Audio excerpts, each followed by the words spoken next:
Welcome back. Episode 41 of the Spot Sports Podcast. The boys are all here. We got not as much to talk about, but we've got some interesting stuff to talk about, I would say. Let's just jump into it. Luka Doncic made his Lakers debut on Monday night. I think he played 14 minutes or 28 minutes, 14 points. So, I don't know how. I think he had a couple 8 assists. I think around there, a couple Less than rebounds. that, I think. Oh.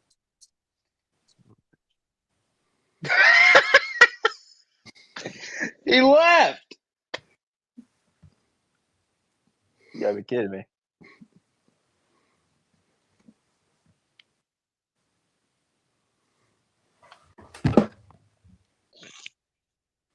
All right, we're back.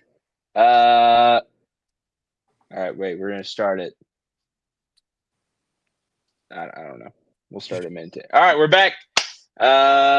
Luka Doncic made his Lakers debut in Los Angeles. I think 28 minutes, 14 points, about 8 assists, a couple rebounds, I believe, right? Does that sound right, Juros? Looked pretty good. JJ Redick kind of had one of those pinch me moments. If you saw he's looking down on the bench. There's Luka. He told himself to stop smiling. I thought that was JJ Redick being JJ Redick. I feel like he's also a bit of his personality. Let it shine, JJ. We want to see that personality come through. GS, since our resident Lakers fan, let's hear your takes on Luka's debut. Yeah, it was a good game to bring him back on, especially against Utah Jazz, who are not very good at all this year. He didn't shoot it great. I think he missed 9 or 10 shots, but he hasn't played in 6 weeks because of the calf injury. I think he'll be okay there. I think his shooting numbers will go up. But I think that the best part of this trade is that when LeBron's off the floor, or even when Luka's off the floor, you're not going to expect a drastic run for the other team or anything because you have superstars even when each one is out.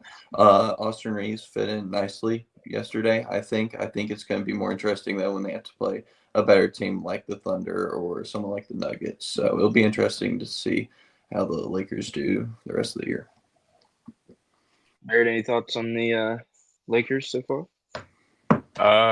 Luka looked pretty solid. I only got to watch the first quarter. He looked kind of getting acclimated, kind of what you expected from him, but overall pretty solid debut. And I think Lakers fans are going to be pretty excited about this team right now and obviously in the future.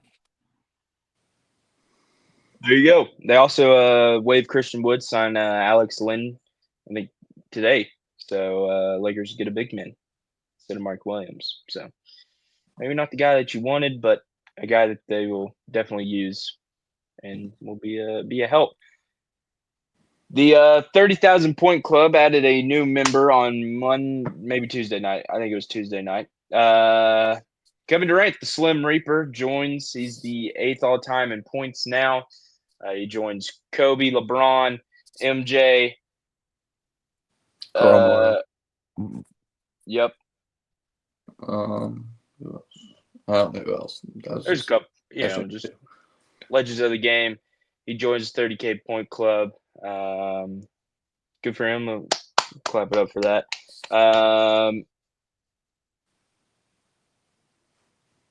Nothing? No. I mean, Juris didn't even know he hit it, so don't disrespect the Slim Reaper like that. All right, pal. The All-Star break is soon. In San Francisco, Jello was announced to be performing the halftime show. He went 3 for 3 so far. Have you heard his other 2 songs, Juris? I know Barrett haven't heard his most. I said, baby, can you please? The third one is, a little different. It's a little different, but it's pretty good too. He's got some heaters. All right, Jello went 3 for 3, as you could say. So excited to see that. Of course, the All-Star format changed. The uniforms, I think, were revealed the other day. They looked pretty bland. I liked them. No, I thought they were kind of bland, but I think that's what the All-Star jerseys have been the past couple of years. Is just one's red, one's blue. Although I think they're orange, and they're like a coral orange, color. yellow. They're like kind of like old Warriors colors. Yeah. So I know Trae Young is now an All-Star. He's in the All-Star game because Giannis got hurt. I'm just I, I don't think anybody's gonna watch it. I'm just gonna be frankly honest with you. They might watch the dunk contest, but even that's not that good anymore. The 3-point contest, I don't even know. I don't even know who's competing in them in this year. Um, It's not a really good field, I'll be honest. The only true like 3-point shooters in it are Buddy Hield and hmm, Damian Lillard. So okay, Buddy but Hield's my pick. all right. I just think that they need to do more. I don't know. I mean, the MLB All Star Game is always fun to watch. The NFL Pro Bowl, take it or leave it. Flag football is just not very fun. I'll tell you that much. So do what the MLB does, I guess. Just I don't know, incentivize them more. I guess I know. I guess that's what the in-season tournament was for. But there you go. That's the NBA for the week. Let's move over to NCAA basketball, and this is where we're gonna start talking here. Dan Hurley and the Uconn Huskies went to Creighton. I think last night, right? Went in there. He was 0 for 4. I think there beats them. Walks off the court with doing the 2-ring celly to the fans, chirping at them. I feel like he's kind of been on a cold streak lately of just being unlikable. Juris, is he becoming the most unlikable head coach in basketball?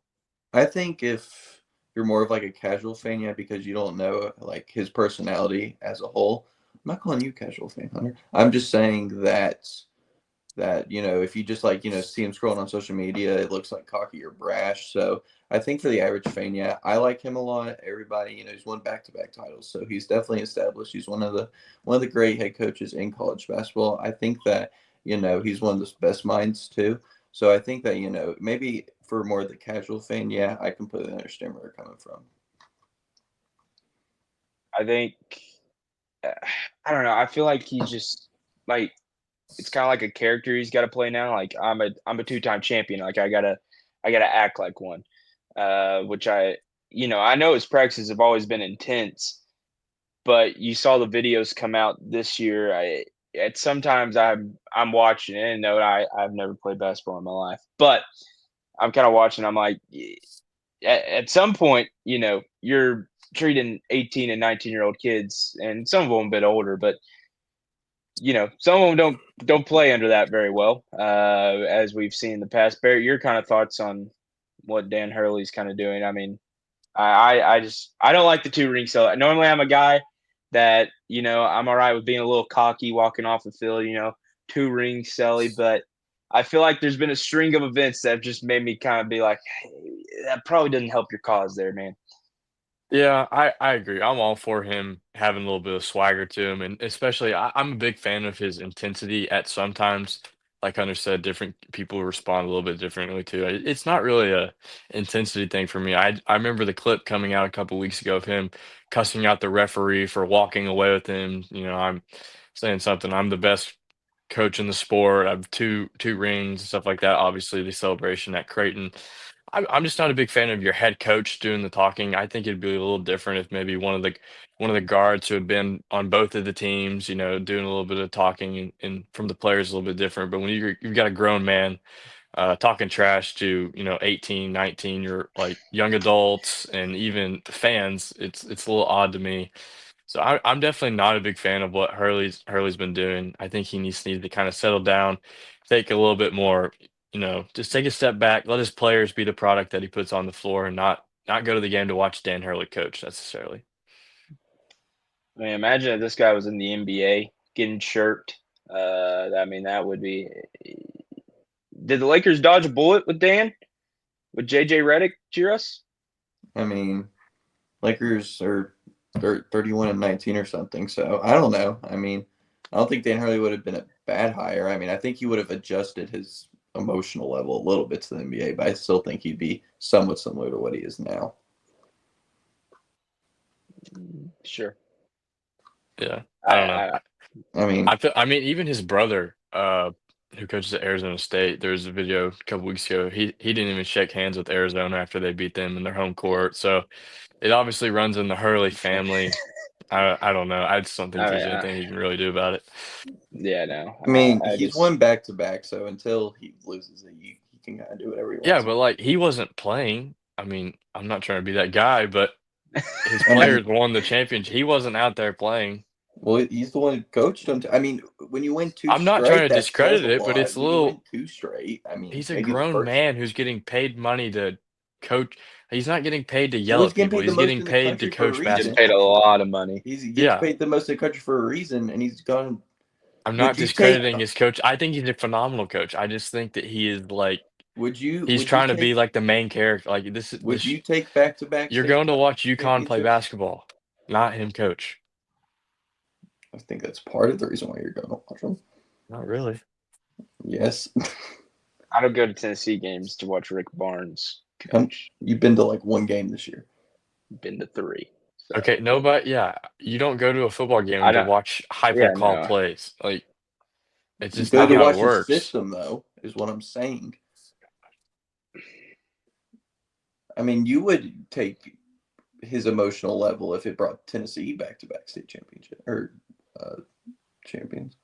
To an extent, To an I extent, just don't. I wouldn't like him. I'm not questioning the emotional. I'm just questioning the fact that he's like talking trash to officials and fan. Like, chill out, dude. Listen. I mean, We've I also understand that, but we've like, basically got the Dan Hurley of baseball and Tony Vitello. I mean, the guy is a little cocky. yeah, He I mean, says what he that's what says. I was about to say. I like him, but sometimes I go, like, do we really need you to, cuss out the ump for taking away a bat at, when we're Every up baseball team 11, does that. 11 to nothing. When we're up 11 to nothing, like I don't, There's lines that can be crossed and not. I think. Yeah. That's the argument. I don't know. I didn't like it, and usually I'm for that. Usually I'm for letting people, know, and he can back the talk up, but just not feeling it. But let's switch over to the most underrated team in the country. We all have one. Who wants to go first here, gentlemen? I'll go, I guess. I All forgot right. mine. Hold on. Let All me right. go All last. right. I'll remember it. I'll go because I kind of thought of my team last minute. I'm gonna go with Clemson. According to KenPom, they're top 40 in offensive and defensive rating, and they have two very good wins so far. They've beaten Kentucky, who just beat Tennessee last night without Jackson Robinson, and they've also beat Duke on their home court this past weekend. So, you can say what you want about the Cooper flag slip and everything, but they did beat Duke at the end. So I think, and especially I think they're around the 4 or 5 seed line right now, and in a not very good conference like the ACC, they can continue to rack up wins and skyrocket up to maybe possibly a 3 seed, maybe a 3 seed borderline. So I'll go with Clemson as my underrated team. Yeah, for mine, I'm going to go to the Big 12. I've got Cincinnati. They're 15-9, so the record isn't necessarily there, but they've also played. Their only losses have really been to the top of the Big 12 so far. West Virginia. I just forgot the rest of the Big 12, but I know West Virginia. I know they've lost to them. I think they lost to Iowa State. They play Iowa State next. This team is very much a defensive team. They're kind of, they're going to be in every ball game, which is what their record has shown and what their past games have scored. I'm sure G. Russ is looking at them right now. He is. I think they got blown out by Baylor. I think was the one loss that I was like, yeah, I don't know if I like that very much. But they're Tennessee type team. They're going to suffocate you with defense. They're going to be in every game. And I think that they could be sneaky in the Big 12 in the Big 12 tournament and possibly could sneak in as one of the lower seeds, but a possible bracket buster realistically. So yeah, that's my underrated team. Yeah, all right. My underrated team is going to be continuing in the Big 12. I'm going to go with West Virginia. Hunter mentioned them a little bit about them before, but I really like their coach, Darren DeVries, comes over from Drake, the Drake Bulldogs. They made the tournament last year, so I mean, obviously he knows what he's doing. Their best player is his son, Tucker DeVries, who's been hurt most of this year. And I'm not sure as to what his injury status is, if he's out the whole year or if he'll come back for the tournament. But if he comes back for the tournament, I think the Mountaineers can make some noise. They've got a really good point guard in Javon Small, pretty good complementary players as well. But if you get Tucker DeVries back in the mix, that's your go-to guy coming back. And then with his absence, people have had to step up, and it's made the team a little bit stronger. So I think West Virginia, they've got some tournament experience in the coaching staff and a couple of the players as well. But I think this team could get hot, maybe one game and a couple upsets in the tourney. There you go. So that's college basketball. Let's go over to the Diamond. As we talked about last episode, pitchers and catchers reported this week. Spring training is officially started. We got to see a lot of new players in New Jersey. Got to see Max Fried throw some pitches as a Yankee. Love to see it. Of course, the Dodgers and their legit all-star team that they've got over there. They posted a video of all their guys pitching today. Kind of forgot about a couple of the guys that signed over there that I'm like, geez Louise, why is Tanner Scott in a Dodgers uniform? But there he is. Anyway, some news coming out of the Angels. If you haven't looked at the Angels roster, if you would have told me in 2019 this was the Angels roster, I would have told you that the Angels would be the World Series contenders. They literally have the 2019 All-Star team: Tim Anderson, Yoan Moncada, Jorge Soler, Mike Trout, Anthony Rendon, who we're going to talk about. There's a couple other guys in there that they just signed. Kenley Jansen, who in 2019 was really good. Kind of a former – it's a retirement home. But Anthony Rendon is out for long term, according to their GM, for a hip surgery that he is having this week. He just decided to have it this week. I can't remember his contract. Let me pull it up real quick. He's making a hefty chunk of cash. He's been pretty good for a guy who doesn't like baseball. It's stupid money for a guy who really has played, I think, 1 year of his contract so far, which I think was the second year. I think it's around 215. I'm pretty sure it's about 200. Yeah, I feel like it was like 285. Yeah, it was pretty. Yeah, because it was kind of crazy. After here we go. Let me. He signed a. He signed a 7-year, $245 million deal. In what year? So in 2027, he'll be an undrafted free agent. So it's been what, 5 years of the deal so far, and he's maybe played 1 or 2 years of it. He's making about $39 million a year to not play baseball. So that just goes to show you how dysfunctional the Angels are. It's kind of proven they're sad to see Mike Trout rotting away on that team. But let's talk about another third baseman. Nolan Arenado reported to spring training. Along with Marcus Stroman, he reported to the Yankees down in Tampa. Both these guys are expected to be traded just because I don't think the Cardinals really wanted – the Cardinals are trying to go younger. I think they're kind of going into a rebuild here. Nolan Arenado, he's got some value left. They say the Yankees are going to trade for him. If not, the Dodgers will pick him up for cheap for a bag of potato chips. But it was just kind of seen as a kind of shocking that these guys both showed up, especially Marcus Stroman, who I think the Yankees would take anything for at this point, honestly. He's got a really bad contract that we signed him to, and that he just didn't play, and now there's no room in the rotation. Yes, Juris. Who is your rotation? Because wouldn't Stroman be a good piece? Rotation is Cole, Fried. Fried's the lefty. Gil, Rodon, and then it's either Clark Schmidt and someone else. There's another guy. I can't remember. He's younger. We also signed Carlos Carrasco for some reason to a minor league deal. But Stroman was the lefty kind of guy. And so I don't think realistically that the Yankees really want to keep him. Plus, they just signed Fried to a massive deal. So really no reason to keep him. So there you go. That's baseball.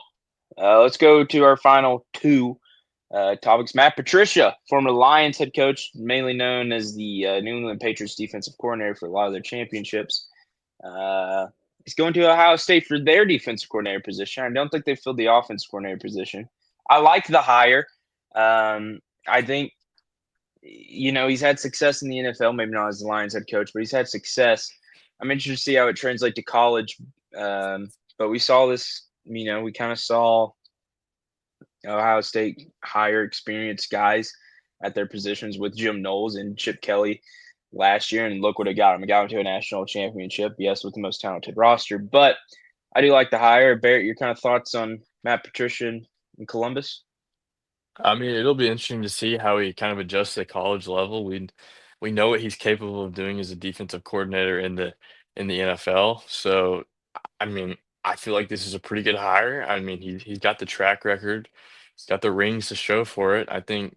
I mean, I like the hire. We'll see how he can adjust coaching some amateurs, I guess now. Whoa, dangerous. Well, they're getting paid, but They're getting paid. I still think the offense coordinator positions, I think, still open there. I could definitely see him hiring another NFL guy there to kind of prove it. Maybe Mike McCarthy. I know that he's not going to get hired by anybody in the NFL. I think that's already been announced. So, Mike McCarthy in Columbus, GF? I don't think so. No, I think he said he was waiting on the 2025 hiring cycle. So that's what he said when he turned down the Saints. So that's why I knew that. Oh yeah, Saints hired Kellen Mond. Not bad. So what you want? You won a Super Bowl in your stadium. So you did. Bring in another next year. Yeah. Alabama athletic director came out today and suggested Greg Brine. He's a character if you've ever heard him speak before. He suggested that fans rushing the field should, if they were to, it should result in a forfeit automatically. Now, I think the reason he's saying this is because Alabama was they lost 2 games in the state of Tennessee and they got rushed the field on. I don't know what the correct term is there. They stormed the field. I guess that's more of the court. But your kind of thoughts on this, boys? Of should this result in a forfeit of another team? I don't think so. No. I mean, it's kind of like, you can't really control it necessarily unless you hire like a ton of security and like at the end of the day, thousands of fans outnumber the 100 or 200 security guards you have on the field. Listen, Tube is not stopping. I was there when Tube tried to stop people from rushing the field at Alabama. Yeah. Or at Tennessee. Sure, I guess. If Alabama's ever in a position when they want to rush the field or whatever, that's kind of looks bad because, when was the last time they rushed the field? No, they weren't exactly a great team this year, so maybe they put it against Auburn or something. I don't know. I'm just saying that. That will happen someday, and I'm saying that if Greg Brine, is that how you say it? If he's still AD, it's going to look bad if his team rushes the field. I guess he thinks they should lose at that point. So, wow, Barrett. Yeah, I agree. I feel like that's a really harsh penalty for something that, I guess the football program doesn't exactly have control over. Like Grant said, it's kind of hard to stop 100,000 people trying to outnumber 1,000 security guards or however many they have. So I don't know. I guess I like the rule where you could pay the fine to the school. I thought that was, a pretty understandable rule change, but I feel like if the forfeit rule was implemented, it would just kind of take away some of the fun of college football and what makes it so special. We've come to love a lot of, not just Tennessee fans, but I know Ole Miss fans like storming the field and really all SEC schools. So any school in general, Any honestly. school, Yeah. yeah. It's fun. It's fun for the fans. Especially if you're a student there, it's awesome. I think It can be dangerous, but yeah, I don't know. Who cares? They need to figure out a way. Like, I don't know. This is really hard to do it, but when Clemson stormed the court against Duke, and then went up to the Duke players, and were touching them and stuff like that. They need to find a way to control that. But if there's a way to safely escort really both teams off the field, I don't see a problem with it. What's Duke's head coach name? John Shire. Shire. I mean, Mhm. he's about to fight. He's about to fight some dudes. I mean, rightfully so. Rightfully so. I don't. Can't blame the guy. Oh, thought Juris was leaving.